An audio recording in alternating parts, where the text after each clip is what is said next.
I wanted to put together a quick video on the complications I've been having with the Battery Space AA Portable Power Corp 14.8 volt lithium ion charge management board model CMB-S4A3. So from the very beginning I was unsure of the basic operation of this board. The plan was to use it in a portable one plug and play device. So like a laptop, the device could run on just the batteries, just power, or both, like in uninterruptible charger.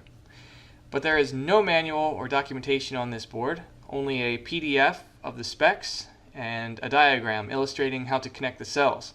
So you're pretty much on your own guessing most of the time, which unfortunately is still better than any other comparable board. Most have zero info at all and are sold directly from China-based resellers. So that pretty much makes this board your only option when looking for a 4-cell CMB. Anyway, I thought I'd try the board in an external power-only mode.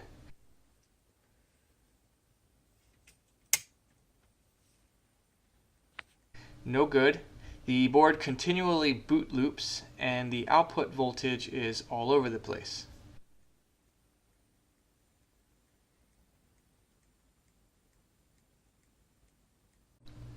Next, after attaching fully charged batteries, this time I could not get any voltage out of the power pads.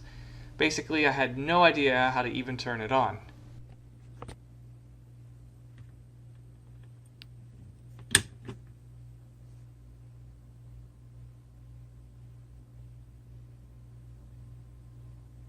Eventually I figured out the only way to turn this board on is to attach voltage to the charge port and disconnect all loads. Then you can reconnect. Which, by the way, I think is completely stupid, because if you're using this in a portable project where no outlets are available, how on earth are you supposed to turn on your device? But again, I'll give them the benefit of the doubt. Maybe that's what the board was designed to do, but without any proper descriptions or documentations, how would anyone know this? Now, after letting the board run only a few days, it continuously resets and no longer charges the cells. Probably due to an internal short or burned out MOSFET. I'm thinking this because resetting is actually due to a current overdraw on the power supply. I had an amp meter on there and it was spiking around 14 amps. So, given the lack of options out there, I guess I'll just buy another one of these and give it one more go.